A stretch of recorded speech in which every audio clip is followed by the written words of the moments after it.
Looking to enhance the appeal and performance of your gym with state-of-the-art equipment? Look no further than the Gym Administrator. Founded by Sal Corrente, professional wrestling manager, promoter, and author of the great book Bruno Sammartino, the autobiography of wrestling's living legend, available on Amazon.com, the Gym Administrator will spot you on that final rep and assist you every step of the way from purchase through installation, whether it be strength training, cardiovascular training, or performance enhancement. The Gym Administrator works with a wide array of leading vendors and suppliers, carefully selected to meet the diverse needs of your clientele. Service the way you remember it. Contact us at 914-494-1066 or visit our website at thegymadministrator.com, as well as all social media platforms. The Gym Administrator.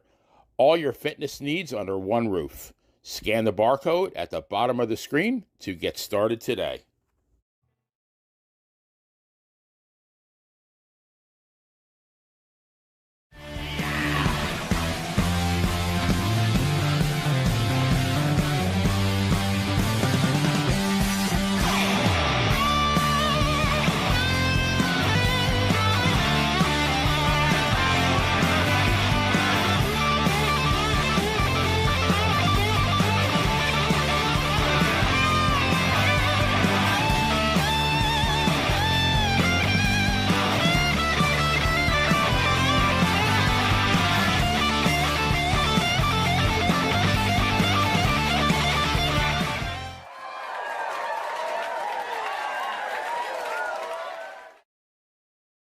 All right, welcome back to Long Island's #1 pro wrestling broadcast. Monty Nefaro, filmed out of Tin Mirror Studios in Kings Park, Long Island. In Florida, we've got my partner, the star of the show, Mr. Jimmy Farrow. Jimmy, how are you, buddy? Nervous wreck. What's going on, Mike? How are you, buddy? Now, why would you be nervous, Jimmy? Tell me what would be making you nervous right now. Because tonight we have the woman that changed everything as we know it, changed professional wrestling as we absorb and recognize it. And we're talking about the very first WrestleMania. We're talking about Wendi Richter. I'm sweating. We're talking about a huge moment where this icon of a wrestler who, with the help of Cyndi Lauper, not Hulk Hogan. No, Hulk Hogan's not on the other side of the camera. Brother. Not Roddy Piper. It's the great Wendi Richter. The one wrestler who changed the landscape of professional wrestling. Wendi Richter, thank you for joining Long Island's #1 pro wrestling broadcast. How are you? I'm doing very well, and it's a pleasure to be here. I've been looking forward to this, and I'm excited to talk to y'all. Not more excited we are. But before we even get started, Wendi, you have to appease us, all right? We were talking about this, and this is very important. So we were going to give you a standing ovation for what you've done for the industry, but both of us are old and we're fat, so we really don't want to be showing our whole body on camera. So we're just going to. You're fat. I'm not fat.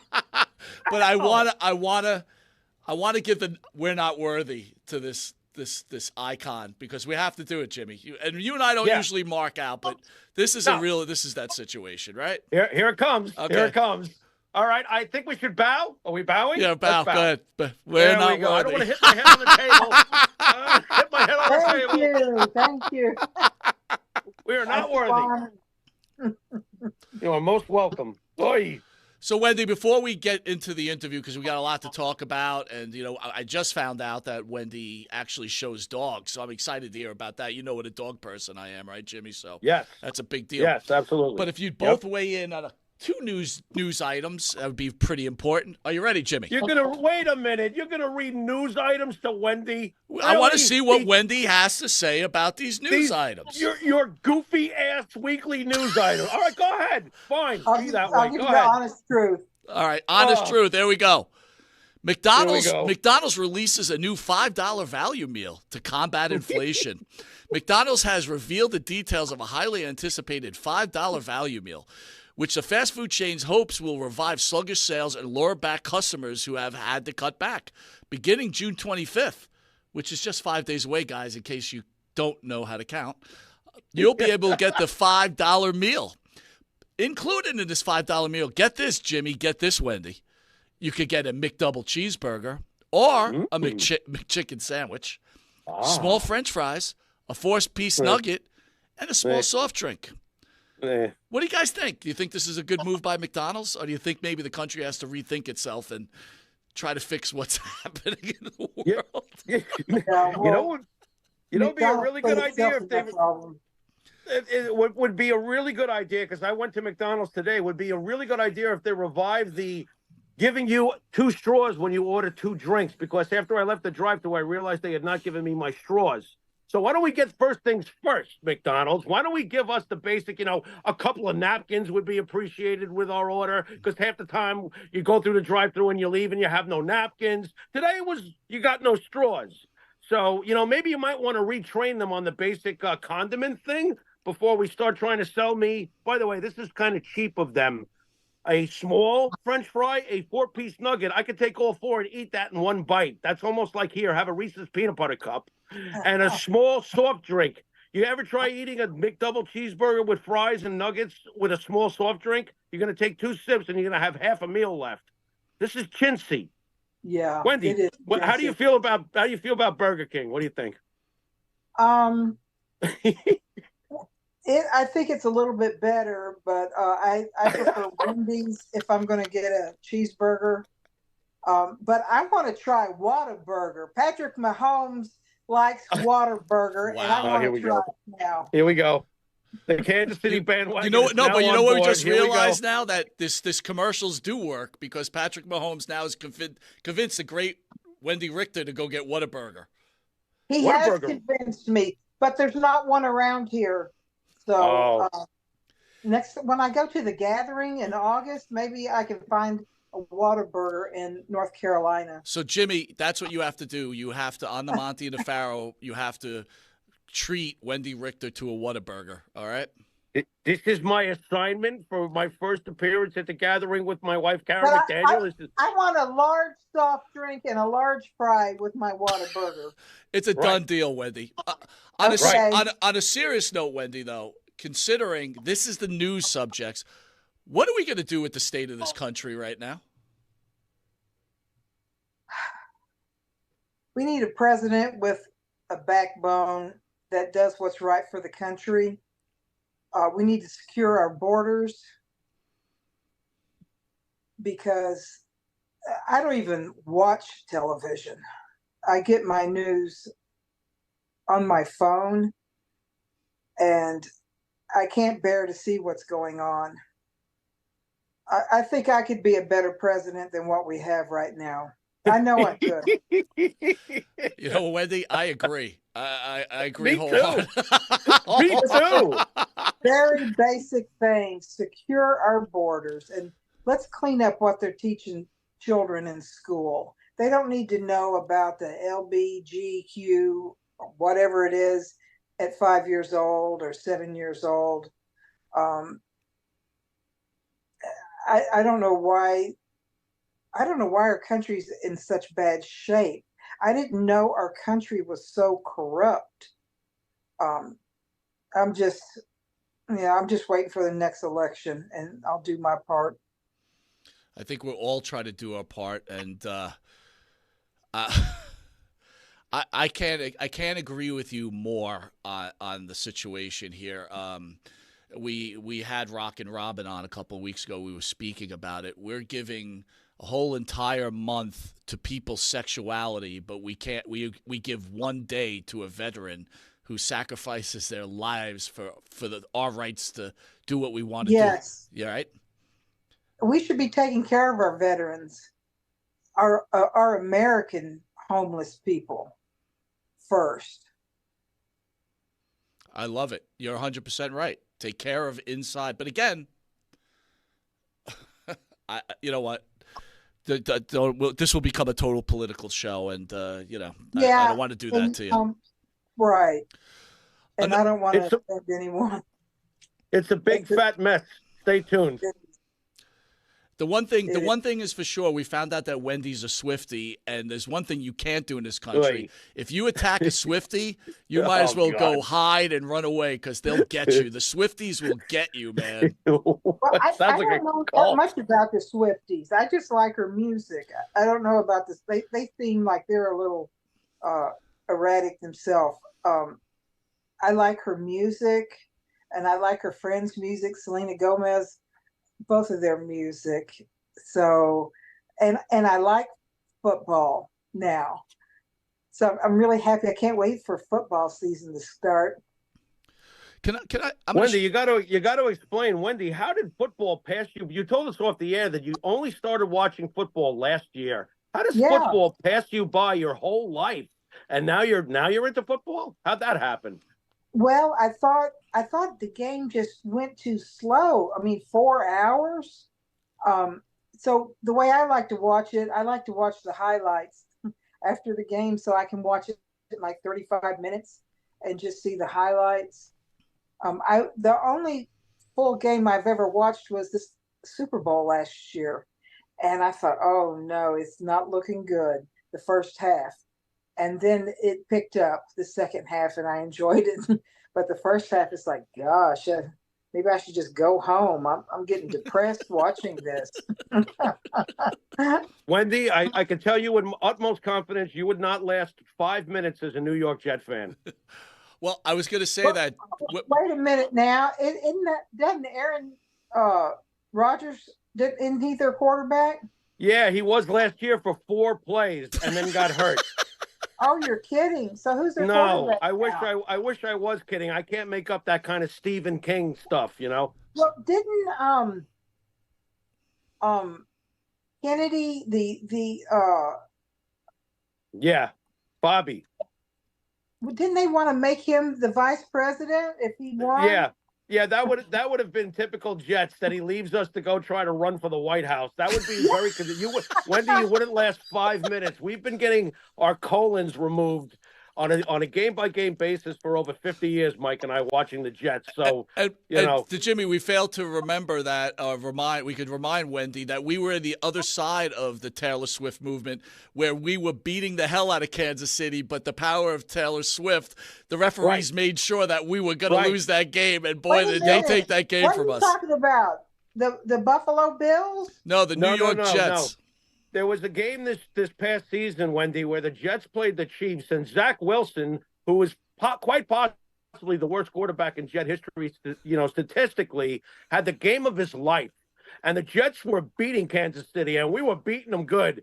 And then all of a sudden, a funny thing happened. Kingdom? The Jets were at Chiefs Kingdom?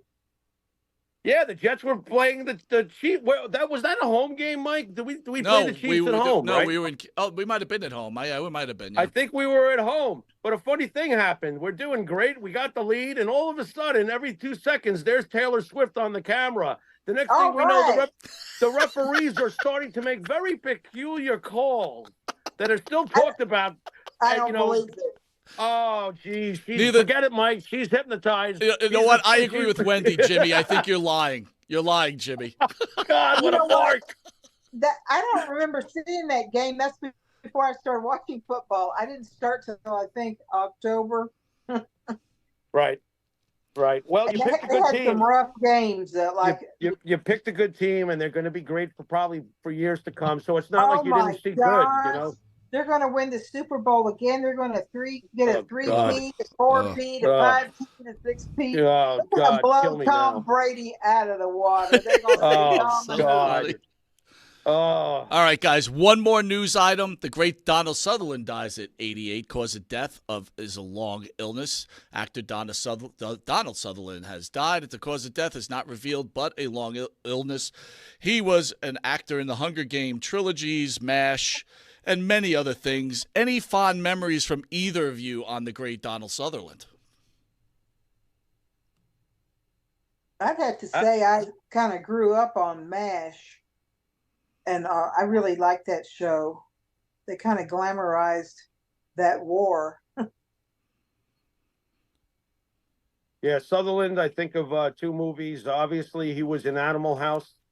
with the late great John Belushi, and I remember him from the remake of Invasion of the Body Snatchers with Leonard Nimoy. He was very good in that. Wow. So wow.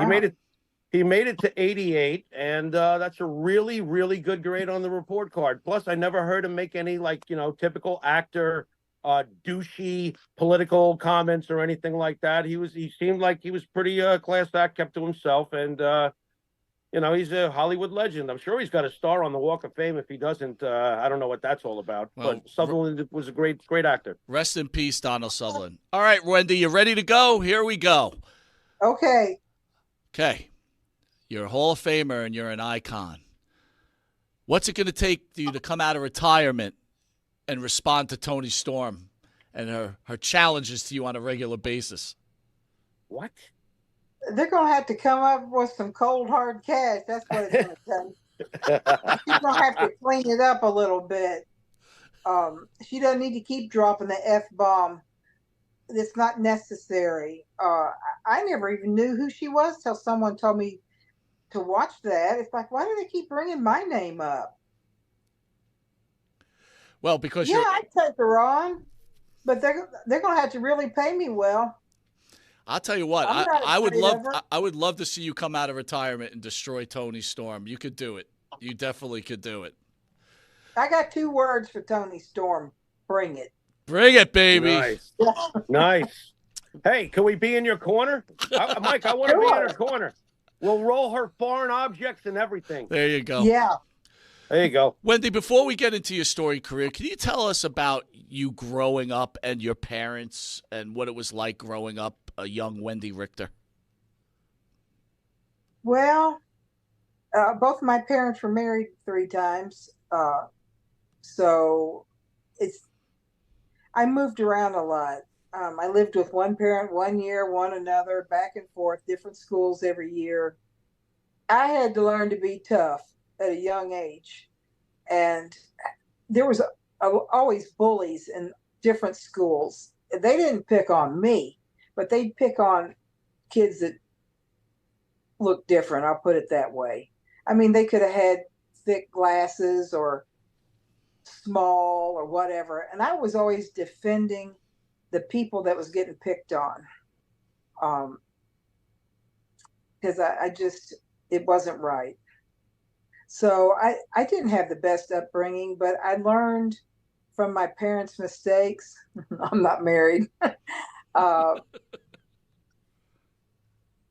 Wow. it was a lot. It was tough going to a different school every year. I wouldn't know what a normal upbringing was because I sure didn't have that. But I turned out okay. I learned that, you've got to, well, number one, you got to get a good education. And that noise you hear is puppies. I have a litter of puppies in the next room, Anatolian Shepherds. So if you hear puppies barking, I fed them right before we started, so they like to eat and go to sleep. But I really didn't have the best upbringing. I did go to church, and I am a Christian. So I think, well, not more than think, I know God has protected me and still is protecting me. Did you have to fight a lot as a kid growing up? I mean, you said you would. By the way, Mike, where was that person in our high school to stick up for the kids who were getting tossed around? But did you have to fight a lot, Wendy, like to defend these kids? No, me telling them they had to go through me first I was larger than most people. I remember in one school, the only kid bigger than me was Tank on the football team. Tank. And I actually did get in one fight, and I got suspended. I told the girl if she made another comment or hit this other person, I was going to punch her. And she did, and I punched her. And then, the fight was on, and I was suspended. But that's the only time I got suspended. What makes you decide to become a pro wrestler? Was it an easy decision, considering you were bigger than, you were bigger, like you said, bigger than most people your age and stuff? Was it a natural, progression into wrestling? What makes you become a pro wrestler? No, a friend of mine, I was probably 17. As she didn't have a car and I did, and she wanted to go to the wrestling matches and asked me if I would go with her. And so I did, and they had a women's championship match that night, the Fabulous Moolah against Vivian St. John. And I told my friend, I said, if I was trained, I could beat the Fabulous Moolah. And I did 4 years later. So I fell in love with wrestling the first time I watched it, just like football. When when I actually watched what was going on, I like it. So how do you go from your first match you attend, you see Moolah, to actually meeting up with Moolah for the first time? How and when does that happen after that first night you watched her wrestle? It took me probably about a year. I had to save up the money to go to wrestling school. I was on my own. I was 17, and I was going to business school and working, and I saved up my money and went to wrestling school, and then I started going to wrestling matches. My first match was on Christmas Day in Atlanta, Georgia. It was a 10-girl battle royal. Yeah, that was fun. I think I was tossed out the first or second one. I was a newbie and so nervous, but I enjoyed it. I loved it. So, Wendi, when you decide to become a pro wrestler, are you still talking to your parents at that point? Because you said you were on your own. Did you still have contact with your parents? Well, my mother, my father, I moved out when I was 17. I left a note and told I was living with my father, that I was moving, and I don't know when he got the letter, but I was already gone. So, and matter of fact, it was like maybe 6 months later, a year later, I wrestled right in my hometown, and I didn't tell him. So I was afraid he'd jerk me out of the ring and make me go home. Well, that's what I was going to say. So you're in contact with your mother. You decide, hey, you know what? I'm going to do this pro wrestling thing. Is there some point that you say to her, hey, Mom, I'm going to be a pro wrestler? And if you did, what was her comments to you? I remember she was always very supportive. She said, if I was younger, I'd do it myself. Very so cool. I thought, wow, my mom's cool. I love it. My father, another story. Oh gosh, he could come up with some cuss words, and he wasn't happy about it. Wow. Wendi, were you trained at any point by Moolah? You said you got your training and you had your first match as a battle royal, but did you get any training from Moolah? Well, not actually from her, other than in the ring. Um, she didn't actually train me. No. It's obviously been documented about how Moolah was to some of the lady wrestlers back in the day and how harsh she could be. And she's even been accused of trafficking, all sorts of things. I don't know if you've heard about this craziness, but can I just ask you, just from your own personal experience, how was Moolah to you? She's an evil, well, she's dead, but she was a very evil person, very negative. Um, I've never heard anyone cuss and be so negative about people. And she talked bad about everyone that wasn't in front of her. As soon as they, got out of hearing or eyesight, she talked bad about everybody. I don't know that. I don't believe she trafficked people. Uh, she never did that to me. I heard of people going off for photo shoots in California, and I don't know how much they paid them, and they might have asked them to remove some clothing. I don't know if I even trust the people that said that. I personally was never approached that way, so I can't say that that's true because I personally never saw that. I mean, you could only go off the experiences that you have, and that was like my question to you. Here, you're trying to build this career as a pro wrestler. It's basically a male-dominated sport at that point. We know what you've done for the industry and how you've allowed these new women to become multimillionaires thanks to people like you and Rocket Robin and Medusa, and the list is very long. But you being very, if not the highest on the list. My question to you is, was it difficult maneuvering yourself through the professional wrestling world? Oh, it was very difficult because um, we didn't make much money at all. I make far more money now than I ever did at wrestling. That's one of the reasons I left uh, professional wrestling is because, I just wasn't making enough money by the time I paid for rental car and a hotel room and food.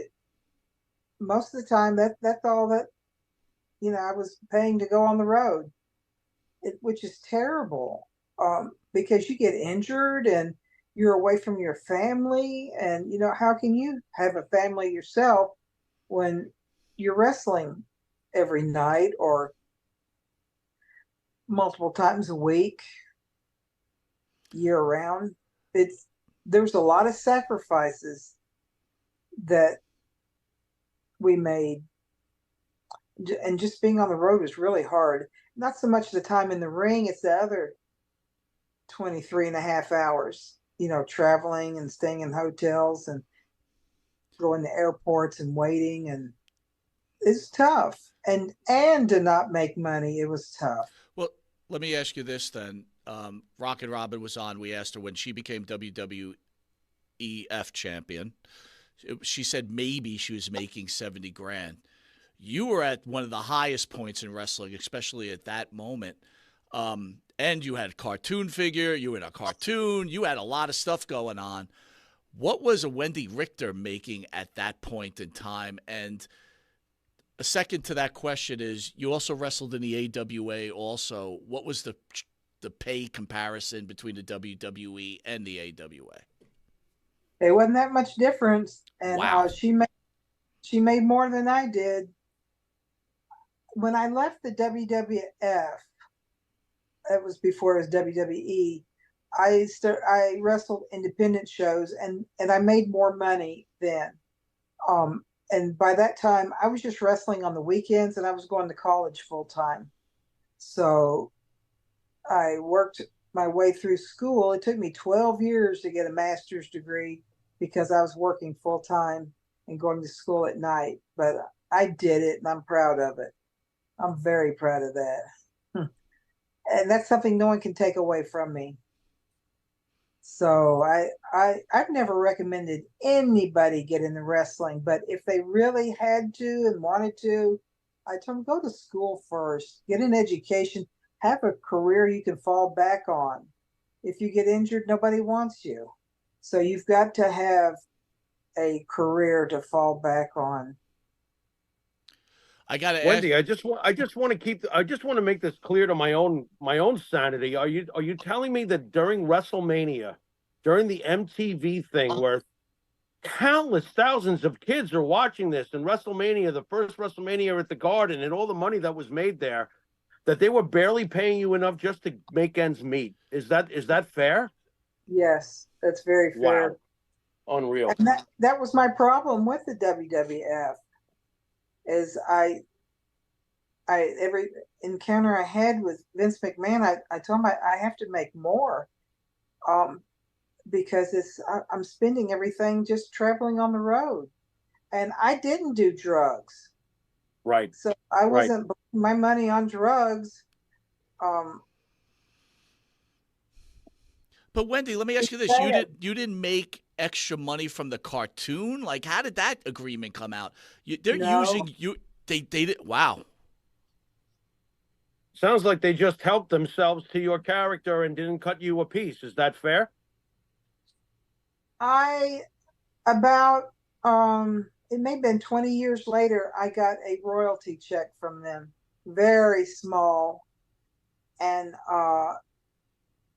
now I get some royalties, but it's not much. I mean, I can't live off that. It's just a little extra. How was that approach to you, Wendi? You just said 20 years later, you got a check. How were you contacted? You get a phone call? How you doing there, Wendi? I'm a little late on this. Yeah, I got a letter in the mail, and I even contacted them. I said, that's all for 20 years? You've been holding this for 20 years? So what Wow. can you do? Wow. Wow. Wendy, you worked for both Bill Watts, I believe, correct me if I'm wrong, and Vince McMahon Jr. How similar are they, and what are their differences working for each of these two guys? I didn't make much money for Bill Watts either, but at least he would come back after a match and say, that was a good match, or I appreciate you working hard. And I told him that years later at the Professional Wrestling Hall of Fame, that he's like the only promoter to ever come back and thanked me for working hard or gave me a compliment. And it meant so much to me because I admired him. And I thought, that's really nice. That makes me want to work even harder. So, it Right. cost him nothing to say that kind word. And at that time, women were kind of used like the midgets were, as a special event, an added attraction. The And how girls. about and how about Vince Jr.? What's your memories of how he treated you, behind the scenes?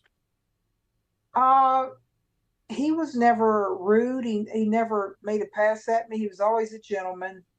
But I feel like he just didn't listen to me when I was trying to tell him that I can't survive on what I was getting paid.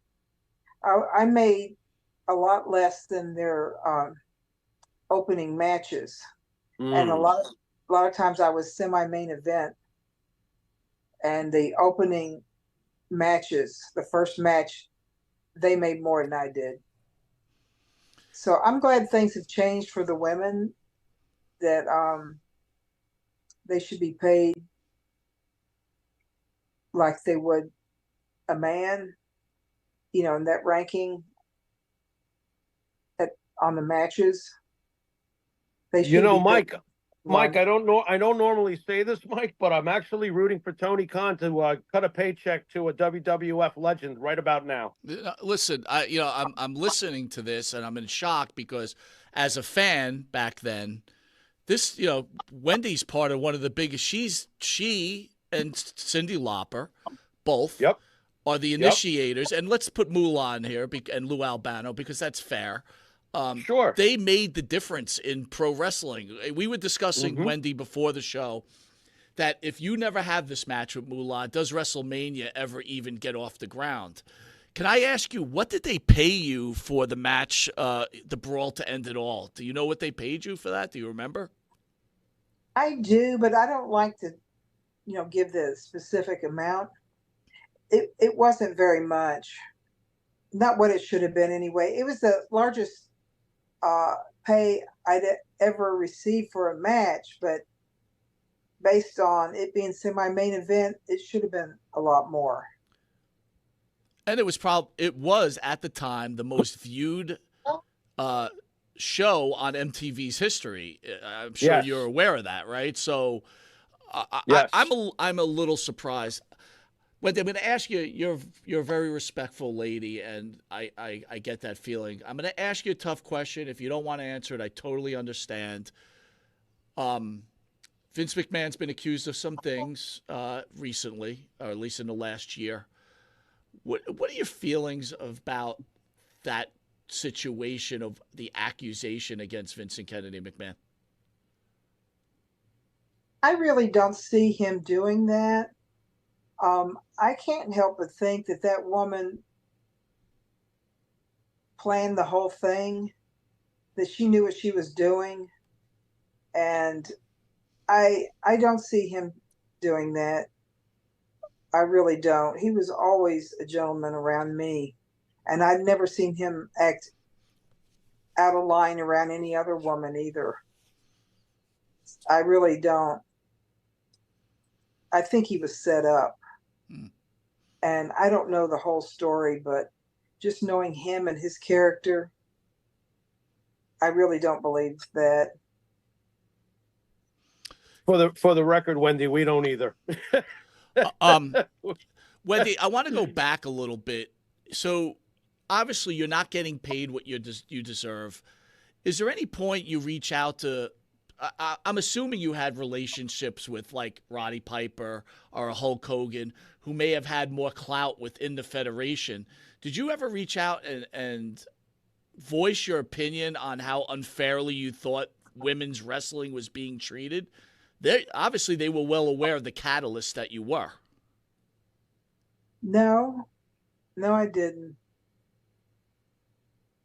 And I really think, I mean, I was around a lot of evil people doing a lot of bad things. I don't think God wanted me in that situation. Mm. Nothing happens just by chance. So when I left the WWF, I got saved and become a born again Christian. And then I started going to college, and my life really, really changed. So I don't have any bad feelings for Vince McMahon or what happened there. Just the opposite. I'm glad I got out of there, and my life changed. So was this almost like a two-headed coin? Like I imagine you were immensely famous during that point, right? You probably couldn't go anywhere. Everybody knew who you were. I know. I went to see my grandmother in Kokomo, Indiana, and got up at like 6 a.m, was jogging, and people ran out in their yards and they knew who I was. I couldn't believe it. I had on no makeup, my hair in a ponytail, jogging in Kokomo, Indiana. Let me ask you this. Beautiful woman, athletic, talented, famous. Did you have any famous people ask you out on a date? No, not really famous people. All I did was work and go back to the hotel. I really wasn't out much. Man, not even an MTV VJ like JJ Jackson? JJ Jackson. No. With that leather jacket. Hey, Wendy, want to go shake some hips at the disco? Nothing? Wow. No. Kind of surprising. But you know what? While we're on the MTV thing, first of all, how is Cyndi Lauper not in the WWE Hall of Fame? What's up with that? Maybe you could tell us about that. But I also want to know, what was your relationship with Cyndi Lauper when this was all happening back in the day? And do you guys have a relationship now? Well, let's get back to that other question. That was back Sure. before cell phones. So if I gave someone my phone number, I wasn't home. I'm sure not going to call other people. So, but I think it'd been different now with a cell phone where they can reach you anywhere.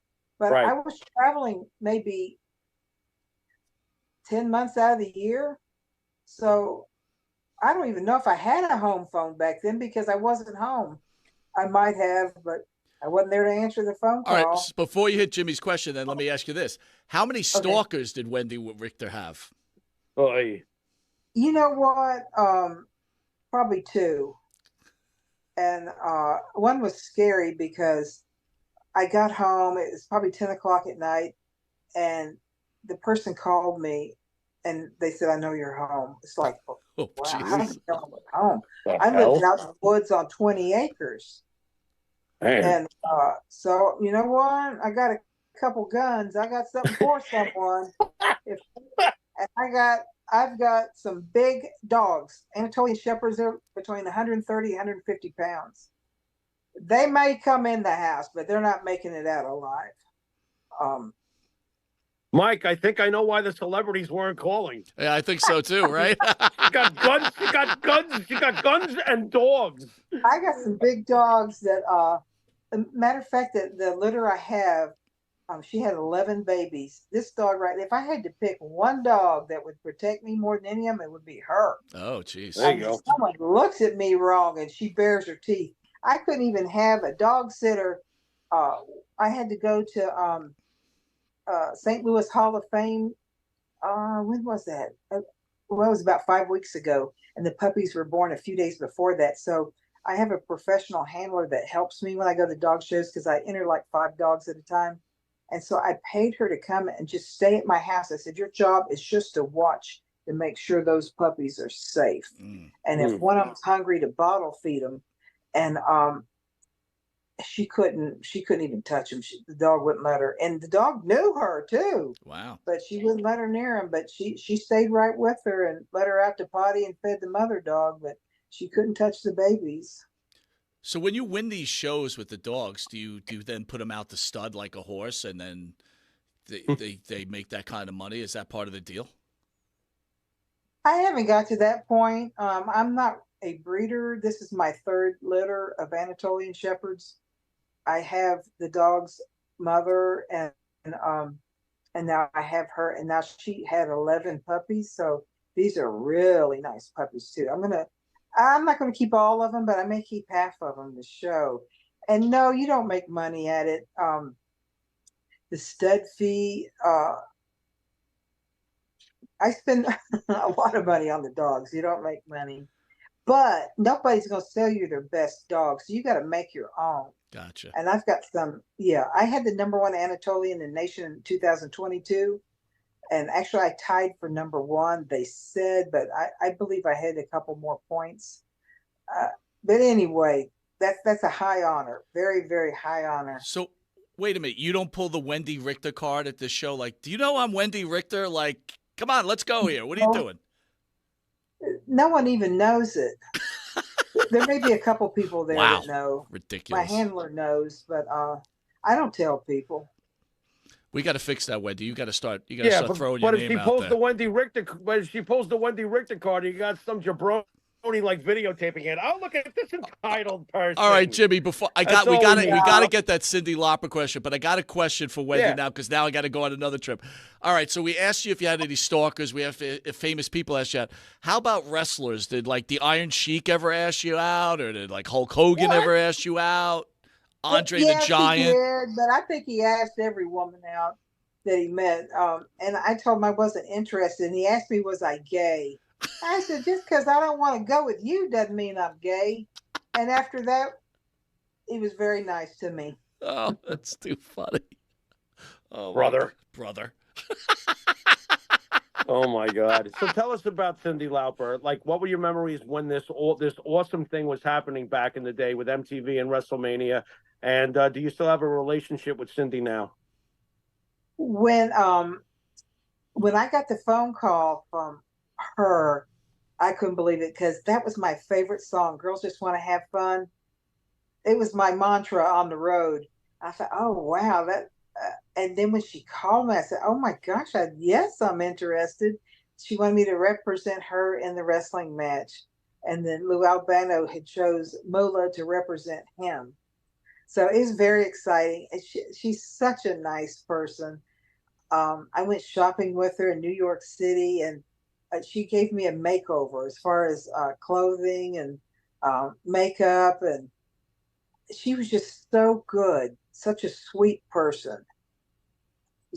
I thought she'd be like doing drugs and smoking dope and things like that. She didn't do any of that. Wow. Did you stay friends with her over the years? Oh yeah. I mean, we don't call and talk to each other. I saw her maybe about 4 years ago in Orlando. Her and Rod Stewart had a concert, and it's the first concert I went to of hers. And I had such a good time, and went backstage and talked to her and everything. It was fun.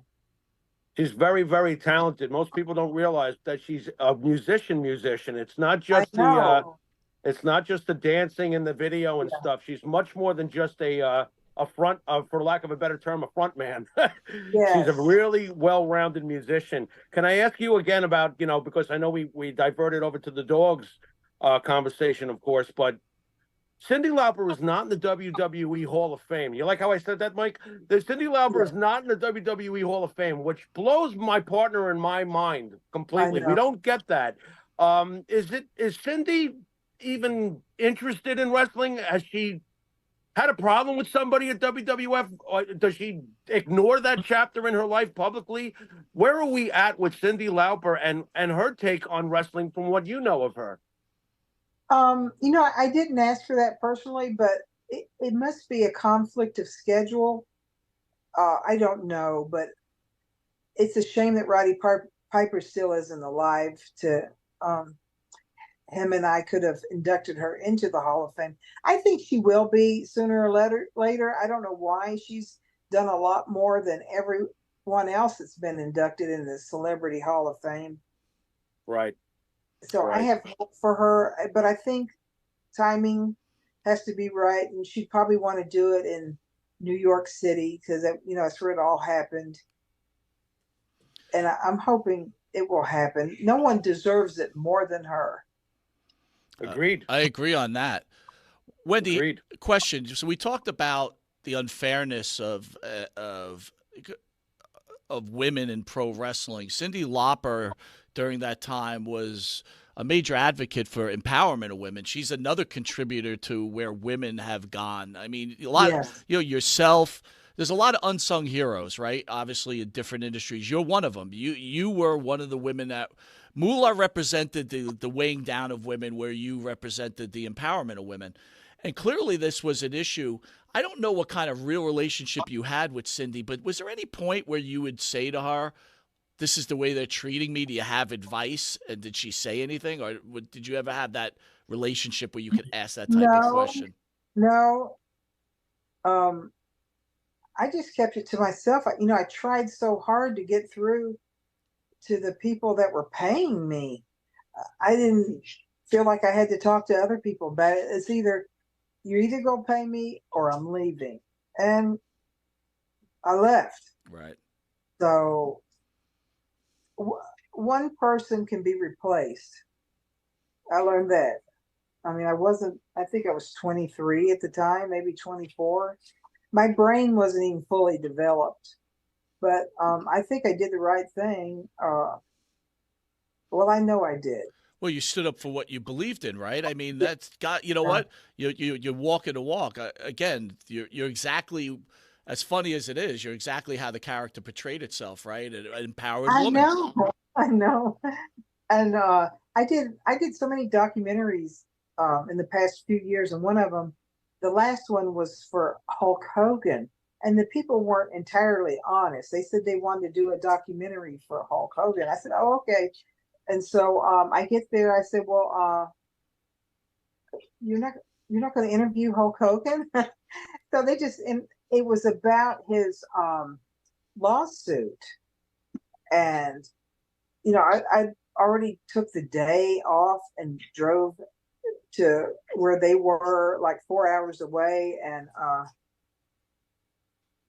I said, "Well, I'll go ahead and do it, but I don't care what you say. I'm not going to say one thing bad about him. So say what you want, but he's a nice person. I think what happened to him was wrong, and so I didn't even watch it. That was it. The Gawkers? Yeah, I think that was that The Netflix name thing, of right? that was, yes, but the name of the documentary was the Rich and Unfamous. I don't even know the name of it, but and I didn't watch it either. So I hope Hogan saw it and at least saw one person stand up for him. But it felt like the Hogan cartoons. Like I would have done that on the cartoon. So it was that the person that portrayed me on the cartoon has the values I do in real life. Well, you could definitely tell you have a high moral standard, without a doubt. WrestleMania 1.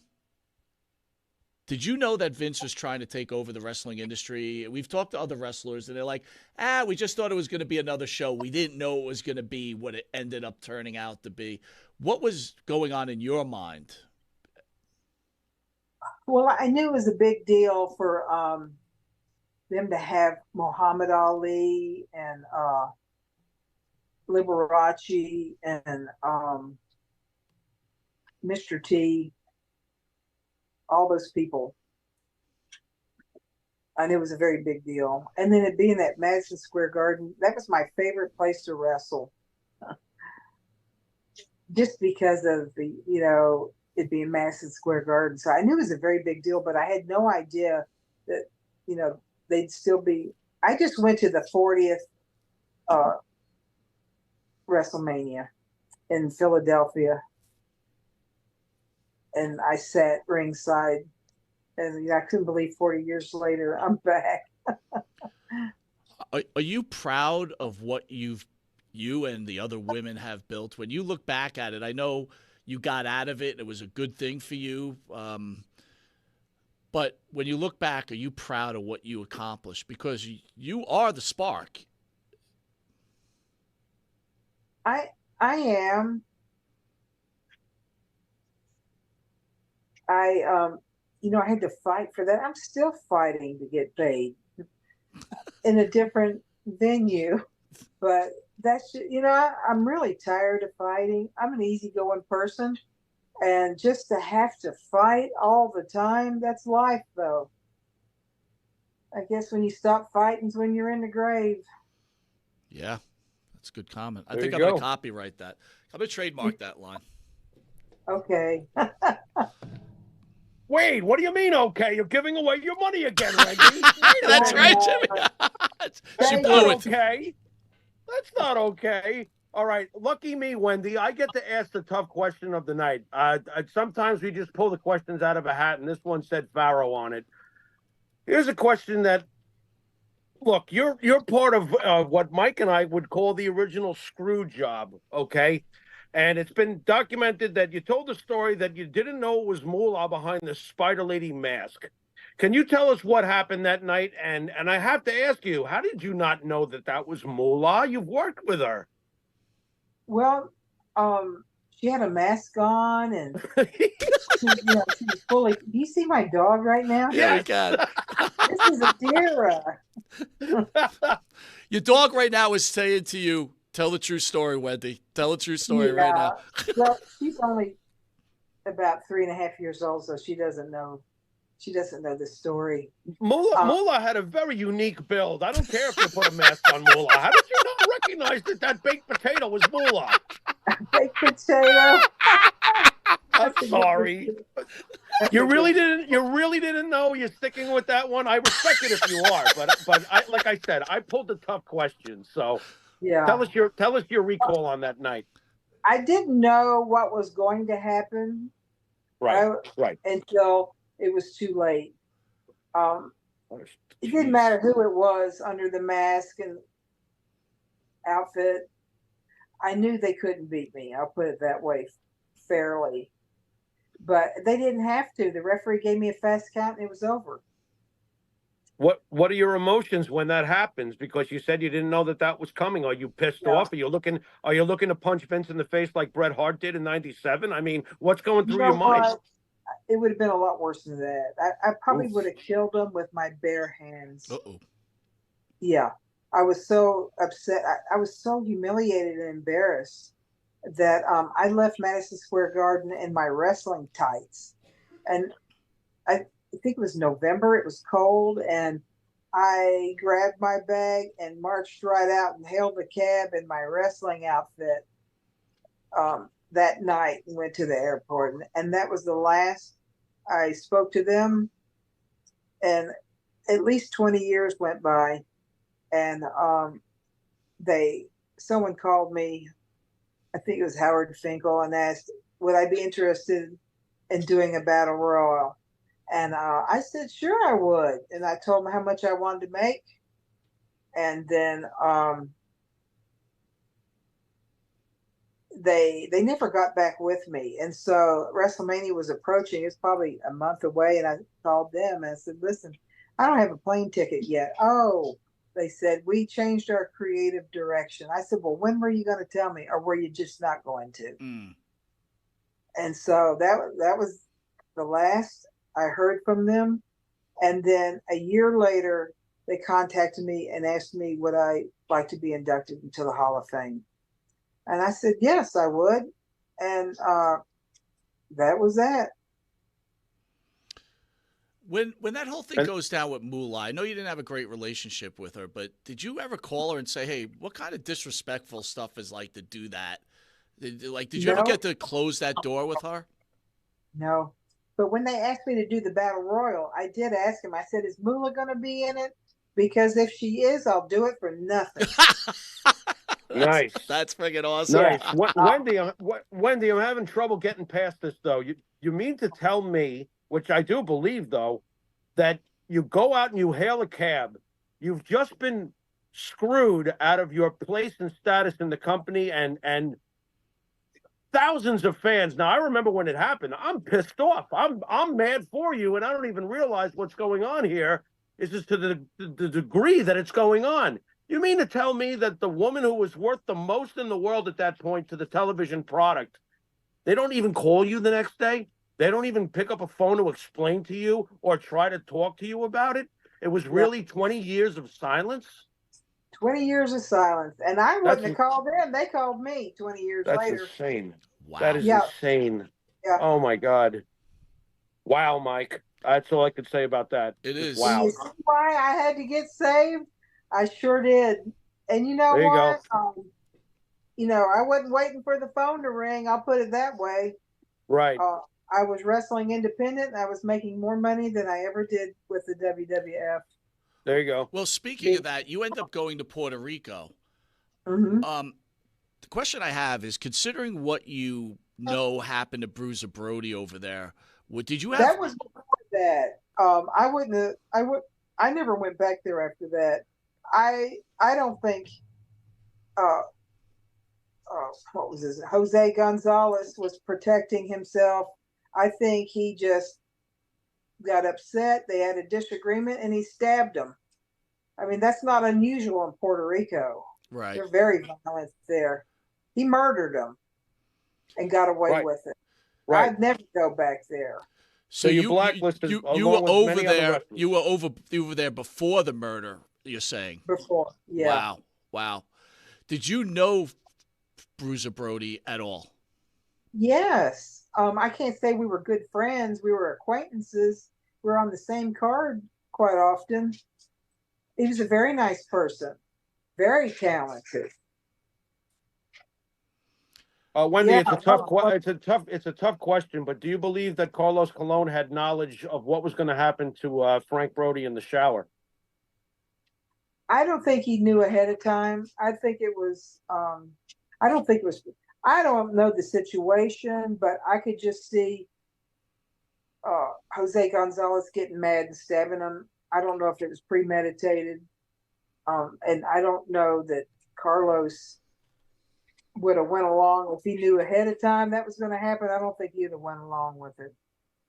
Was Puerto Rico the craziest place you ever had to work as far as how the fans treat everything and the horrible, horrible.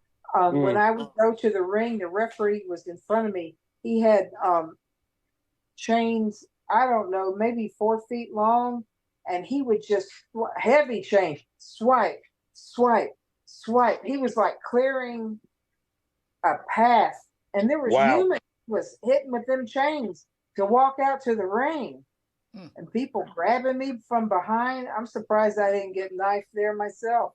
Jeez. Sounds like you had a little bit of a Roman Coliseum experience in modern day history. Very interesting. I know. Yeah. Wendi, you also end up going to the AWA. How was it working under Vern Gagne? How was Vern as a promoter? Well, they didn't want to pay either. So I had a very short stint with them, maybe just a few months, 6 months. And I mean, they didn't even want to pay me at all. And I was their champion. And they wanted to book me. I said, listen, I'm not working for you unless you pay me. And I'm going to keep the belt till you pay me.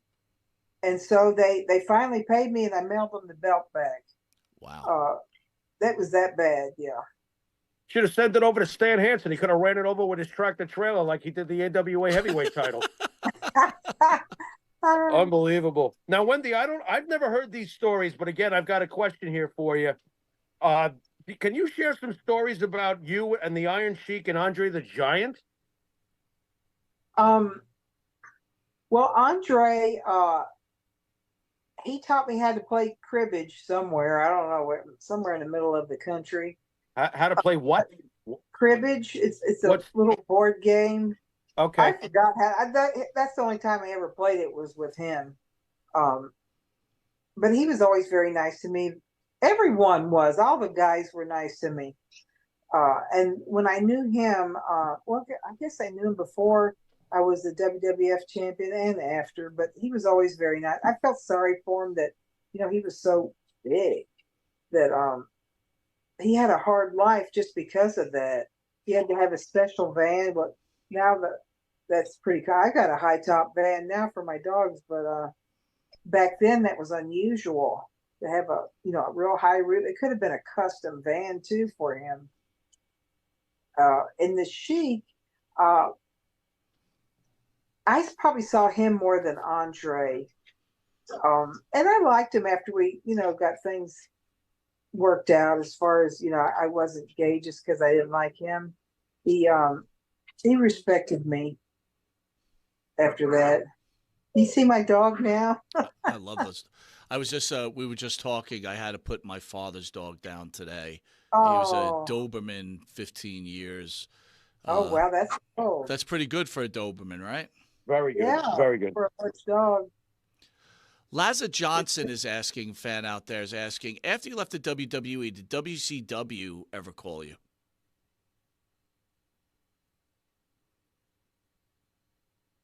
What was the question? After I left the WCW? After you left WWF, did WCW ever call you to come wrestle for them? Yeah, yes, that's when I wrestled for them after I left the WWF. And how was it over there? I'm getting them confused. You're thinking about WC, right? Yeah, no, I didn't work for WCW. They never called you. Wow, really? And you know what? At that point, I didn't care anyway because I was going to school full time and wrestling on the weekends with independent shows. I didn't have a lot of time, and I didn't want to get back into wrestling full time and make nothing. Right. Wendi, how long was your career? What year was your first match, and what year was your last match? I'm just curious as to the time frame here. Yeah, I think my first match was in 78 or 9. Okay. And my last one was 2005. Oh, okay. So you did come back, and you've been doing a lot of independent on and off over the years since. Yes. Yeah. Interesting. Okay. And it was fun. It was fun that I didn't need them to make a living. I enjoyed it. I did it because I enjoyed it. And, there's a saying, and I've said it over and over again, that if you love what you're doing, you'll never have to work a day in your life. And I loved wrestling. And I'm an occupational therapist now. I have a master's degree in occupational therapy. And I love what I'm doing. I like going to work because I like helping people and helping. I tease people, say, instead of putting them in the hospital, I'm helping them get out of the hospital and to be independent. So it's totally different than wrestling, but I really enjoy what I'm doing.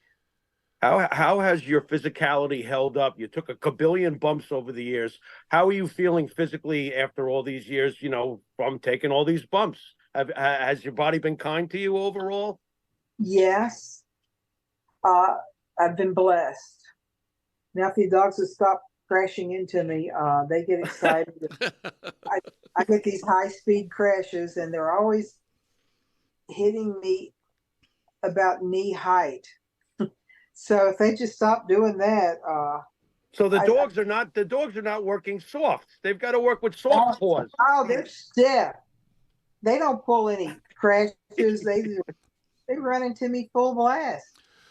Wendi, if you had one regret through your wrestling career, what would it be?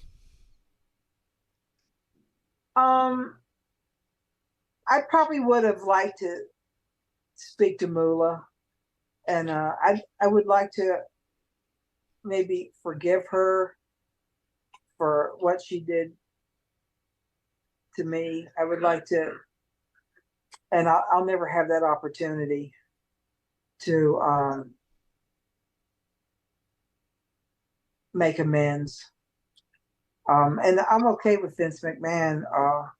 I haven't told him to his face, but I've said it enough on television. He's probably seen it. So I have no ill feelings towards them or the WWF. As a matter of fact, they did more for women's wrestling than anyone ever has. So, I mean, they did a lot for women's wrestling. Well, I think you and quite a few others have done a lot for women's wrestling, and the millionaires that are running around today really should pay tribute to what you guys opened the door for them, right? You know, they're amazing at what they did, but without you, it just doesn't happen. Wendi, I want to thank you for joining us. What an honor. I want to thank Sal for hooking us up with you. Pharaoh's going to ask you something called the Pharaoh's Final Question. Now, it's unscripted. Okay. I don't know what he's going to ask. It has nothing to do with me. So have at it, Jimmy. All right. Well, I asked Rock and Robin it, so I'm going to ask Wendi Richter it. Wendi, Okay. give me your Mount Rushmore of women's wrestlers. I need 4 ladies that you feel should be immortalized in a Mount Rushmore for women's professional wrestling. Leilani Kai, Judy Martin, Joyce Grable, and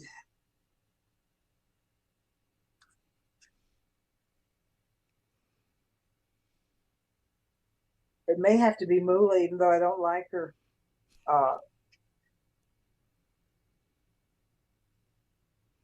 It's not a bad list, Wendi. It's not a bad list. Yeah.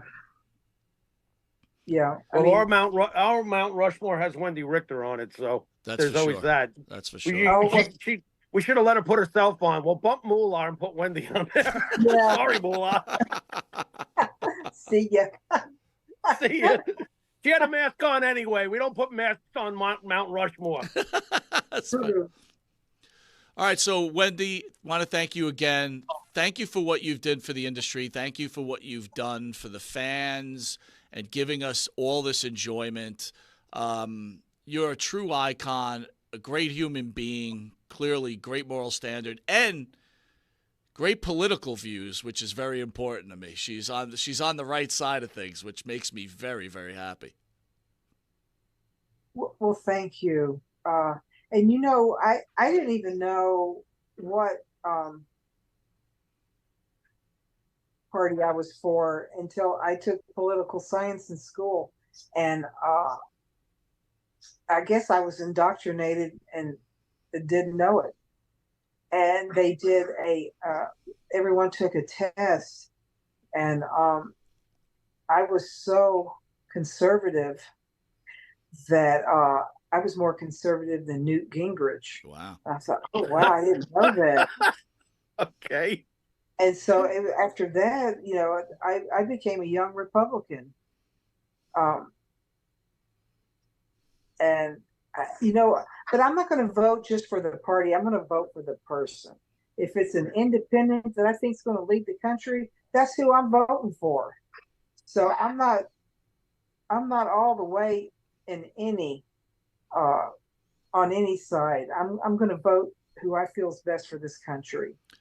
Well, turn it around. That's the way it should be. I used to be a young Republican. Now I'm a fat old Republican, but I'm still a Republican. So I mean that's important. All right, so Wendi, I'm going to ask you this question now. I know we're going to go, but I have to ask you then. What is the biggest problem in this country right now? Oh my gosh, there's so many problems. We're so far in debt. I mean, they got to stop the spending, and we have to secure the borders. We don't even know what's coming over here. They got to protect our veterans and seniors, or they're not going to have Medicare. It's just a shame, and it's so corrupt. The media is so corrupt. That's why I don't even watch television. I got a TV in every room, and I don't have cable, and I don't miss it. I don't. Amen. I don't Amen. want to hear everyone complain. Let's do something about it. Let's stop complaining, and let's solve some problems.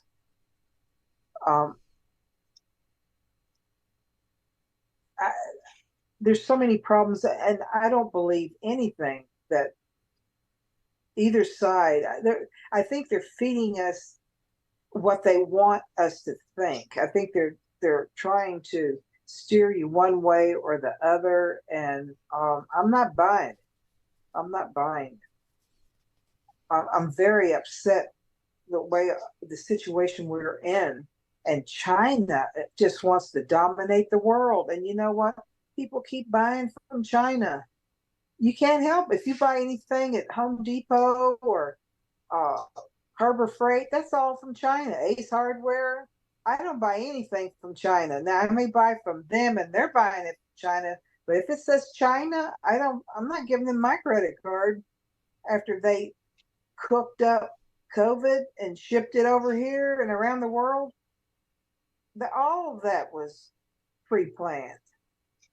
You can't tell me that just happened.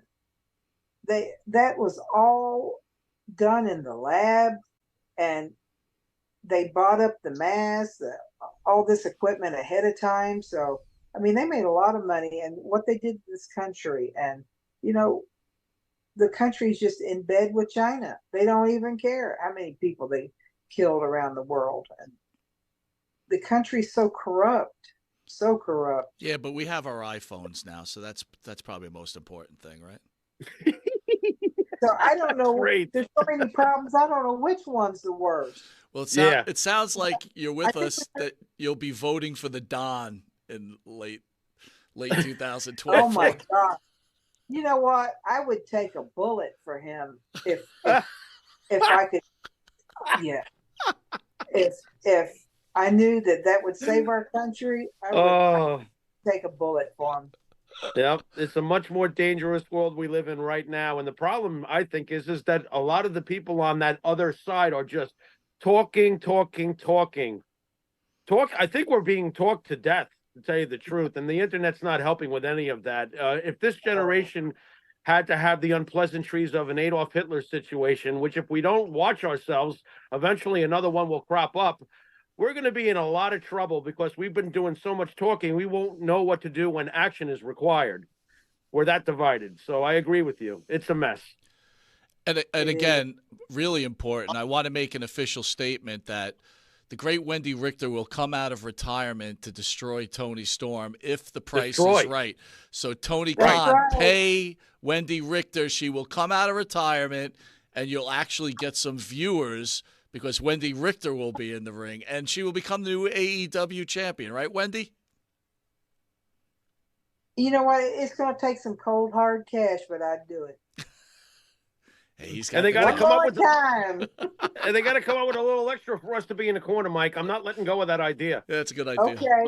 All right, We got Wendi. to roll the foreign objects in. Roll those foreign objects in. Thank you again, Wendi. What an honor it was to have you on the show. Thank you. I had fun. We had fun. The hour went by really fast. It did. There you go. God bless you, Wendi. Mike, can we bow to her on the way out? Yeah, absolutely. Bow on the way in. I'm bowing. We're still not worthy. We're still not worthy. Good luck with the puppies. Wendi. Thank you so much. I enjoyed it. All right, Wendi. Talk soon. Okay, bye-bye. Bye. Jimmy. Wow. Wow is right, man. Wow. That was great. She was great. Did not disappoint at all. Real person with a real opinion. Told everything straight from the shooter's Jimmy, tip. I'm gonna put you in 10th grade. Yeah. Is Jimmy Farrow ever thinking he's going to get the interview, the great Wendi Richter? No. Of course not. Of course not. No. Look, one day we're going to reflect on all the work we've done over the last handful of years and look at all these names. And, I don't want that day to come too quick because that'll mean we're like 75. But, it's moments like this that make everything so worth it. What a legend. What a great guest. What a great person. It's a home run, Mikey. It's a home run. It is. Couple things. I think Wendi knew it was moolah, but just didn't know she was going to get screwed over. Right? I'm sure she figured things out pretty quickly, one way or the other. That potato comment was gold, by the way. That was pretty funny. But I can't help it. Moolah was built like a baked potato. It's the truth. But Mike, I'm not happy with how she got treated, man. You know, not for nothing. I mean, we can explore this next week. I know we're pressed for time, but Yep. I am not happy with that sort of treatment. That's terrible how she got treated. I think, Jimmy, that back then, as again, not being able to recognize is ridiculous, but back then, like she said, or even Rocket Robin said, right? They were like the little people. It was a sideshow. But again, Right. when you built an entire like MTV thing over it, Right. That was no sideshow, Mike. that You was know not it. a sideshow. That was no sideshow. And if she got paid like a sideshow, that's pretty Here lies the problem. that's pretty sad. Here lies the problem, dude, to be honest with you, is if you remember back then, Wendi Richter was great. Yeah. But like in wrestling, you have to have an opponent. And Moolah wasn't working. I mean, they let Leilani Kai go over so they could wrestle in WrestleMania as a match. I get that also. But you got to remember something. You had the Jumping Bomb Angels, Right. Judy Barton and Leilani Kai. There wasn't much to watch, dude. Wendy didn't have a plethora of what we see today when we can rattle off names like Charlotte and Bailey and Becky Lynch. And even now you got Tiffany Stratton coming up. Imagine if Tiffany Stratton was around back in those days. Wendy would have had a hell of an opponent. Oh my God. But the one thing I think in life when you can hold on to something, I know that there was a lot more stuff than professional wrestling to her.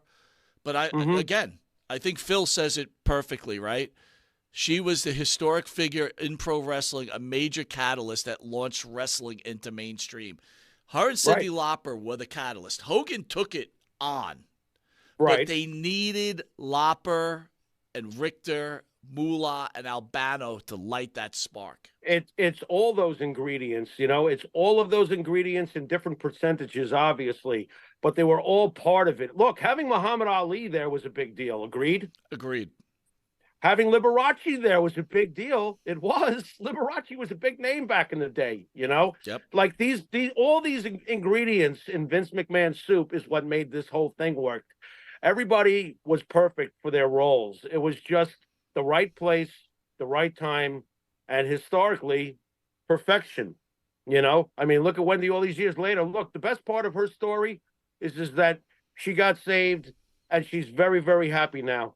Exactly. And she looks back on her wrestling career with a lot more joy than bitterness, and that's really the way to go, to me. And she wishes she could break bread with Moolah again, even though she didn't like her, which I thought was pretty cool too. RJ Hudson says she deserves a lot more credit for women's wrestling and the women's evolution. All right, guys, want to thank you for joining us for Wendi Richter. We want to remind you guys next week we've got the original Podfather, Don Tony, in studio with us. Monty and the Pharaoh meet Don Tony from the Don Tony and the Kevin Castle show. I'm excited for that. Jimmy, and as always, we thank you guys for taking your time out on a Thursday where you have families, friends, parties, work. You're busy people, but you're always here to support us, and we mean it when we say it. We love you guys for what you do. Jimmy, send us out. You've been watching Monty and the Pharaoh, and until next week with the Godfather, Don Tony. Later.